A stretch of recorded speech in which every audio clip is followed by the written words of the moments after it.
अगर किसान अनाज पैदा करता है तो उसको रखने के लिए गोडाउन्स नहीं है।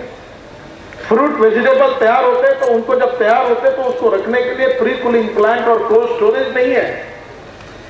उसके लिए हमारे पास पैसा नहीं है, पर हमारे सरकार के पास 70,000 करोड़ के हवाई जहाज खरीदने के लिए तैयार पैसा है, जबकि इसकी कोई जरूरत नहीं।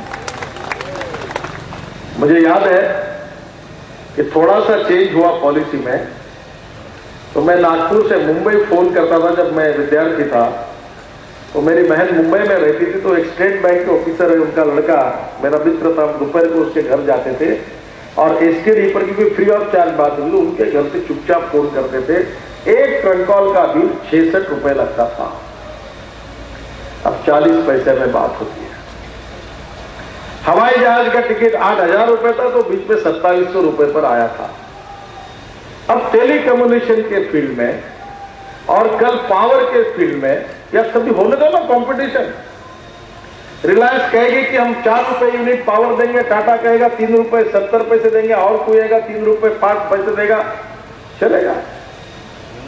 अभी एक अखबार पुणे में उसने शुरू किया तो उसको लेने से 22 रुपए की रद्दी मिलती है और जो पैसे देने से 12 रुपए महीने का फायदा होता है। तो अखबार वाले एडवर्टाइजमेंट इतने मिला रहे कि अखबार खुद ऑफ चार्ज बांट रहे, तुमको क्या लेना देना है? ग्राहक को सस्ता मिल रहा है ना। अगर रेलवे के बजाय अगर 10 रेलवे अगर और अलग अलग कंपनी की आती है और रायपुर से दिल्ली का टिकट अगर आधा होता है तो गरीब आदमी का फायदा होगा, तुमका क्या नुकसान है? कभी कभी आर्थिक नीति में हम स्टैंप हो गए। समाजवाद, पूंजीवाद और साम्यवाद, इन तीनों के अलावा चौथी बात हमको पता ही नहीं है। चौथी बात जो है वो पंडित दीनदयाल उपाध्याय जी ने कही है और वो बात सच है जो विवेकानंद जी कहते आए हुए कि no philosophy can be taught to empty stomach. खाली पेट को कोई तत्व ज्ञान सिखाया नहीं जाता। और इसलिए पंडित दीनदयाल उपाध्याय जी ने कहा कि राज्यकर्ता ने, राजा ने सोचना चाहिए समाज के आखिरी व्यक्ति के लिए पहले।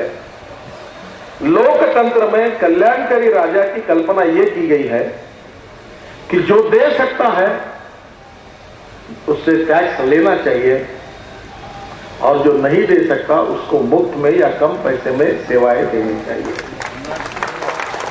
ये न्याय का तत्व है।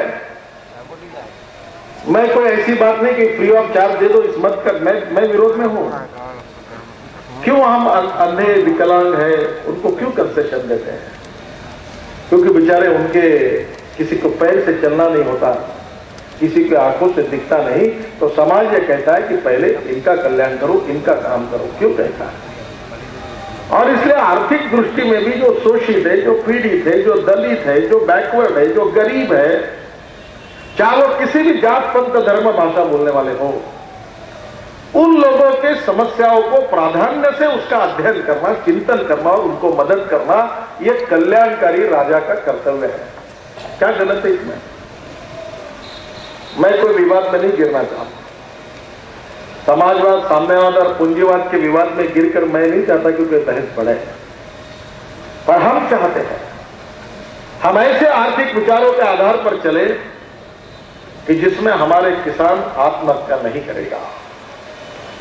हम ऐसे गांवों को निर्माण करें कि लोग शहर के घर को बेचकर गांव में रहने के लिए जाए, इस प्रकार का गांव तैयार हो, ये हमारा मिशन है।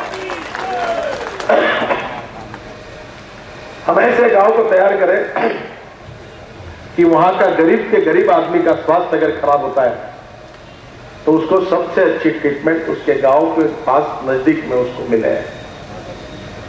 हम ऐसा गांव तैयार करें कि जहां बढ़िया से बढ़िया स्कूल, उस गांव का किसान का लड़का उसको स्कूल मिले। क्यों नहीं गांव में मल्टीप्लेक्स हो सकता है।